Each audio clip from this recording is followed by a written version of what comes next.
Hi, my name is Tony and today I'm going to show you how to make vegan sausage gravy from foodSharingVegan.com. This recipe has a base of really rich broth and I have already made mine. This is a no chicken broth, but you can also use a no beef broth or a vegetable broth. It's totally up to you.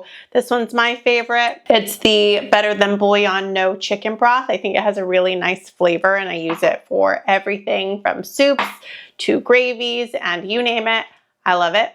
I will put the link down below. I get mine in bulk on Amazon because we go through it so often, but they also have a lot of places and you also might find the vegetable one from them. I know they have that at Costco and at Walmart. So you'll want to make that in advance. If you don't want to make it using the paste that I just used, you can also use 2 cups of water and 2 bouillon cubes, or you can use homemade vegetable stock as long as it's really rich because the gravy is going to rely on that flavor, or you can use canned or cartoned vegetable broth. I've got a medium pot. You could use a small pot or medium pot. We're gonna have about 2 cups of liquid. So as long as it holds that, it'll do. This is a 3-quart, I believe.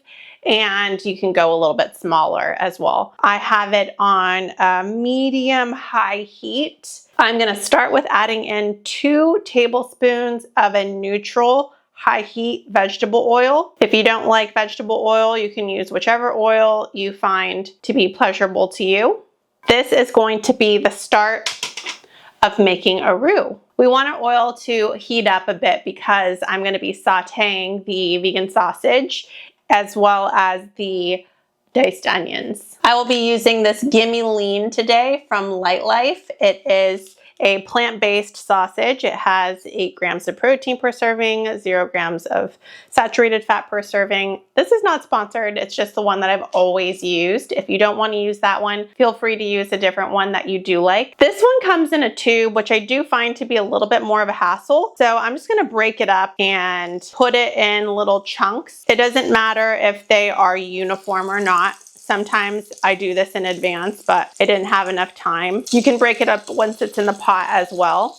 And I'm just scraping it, you can see, with my spoon from the cup, and I'll continue to break it up once it's in the pot. If I were to have done this a little bit easier, I would have just chopped it up on a cutting board and added it in from there. But what do I always say? I like to do things the hard way. Then I'm adding in about 2 tablespoons of diced onion. I don't want to add in too much because we've already got a lot going on with the sausage. But I do like a chunky gravy. I know that there are a lot of people who like a smooth gravy. I like a chunky gravy.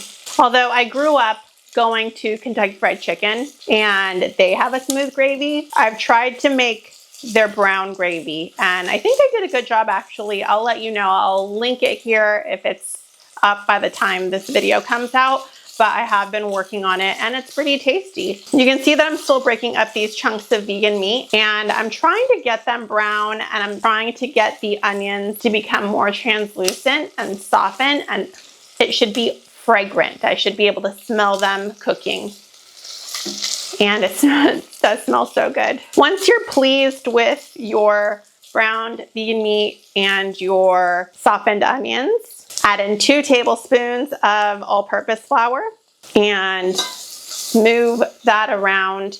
It should thicken up, but it shouldn't look completely dried out. And we want to make sure that all of the flour has been absorbed. Like I'm seeing little spots of obvious flour. I'm gonna flip those around so that they can get some of that oil on there. I'm gonna let it cook for about another minute and then I'm gonna add in the broth that I made earlier. Now I'm gonna add in 1 cup of my broth. I like to make 2 just in case I need to add more to thicken it up, but I think that this will do. And it'll start thickening up on its own. You'll start to see it. You can also give it a hand. Since I'm using the no chicken broth, it does take on the color of the broth that you use. So mine is more of a golden color, but if you like a darker brown color, you can use the vegetable broth, which is a little bit darker, and then the no beef broth is really dark. You can already see it thickening up And you can let it cook for longer if you want it to thicken up even more. But if you like it to be creamy and run down your mashed potatoes, I would stop it in about a minute from now. You can see and how it's thickened up. I have just made mashed potatoes in preparation of my gravy. So I'm gonna plate it up. Okay, I want to get a nice pour so I can show you. Yum. This looks so good. Okay, I'm gonna dig in, have my taste test, get a little bit of sausage in there. It's so fresh off the stove that it's still warm.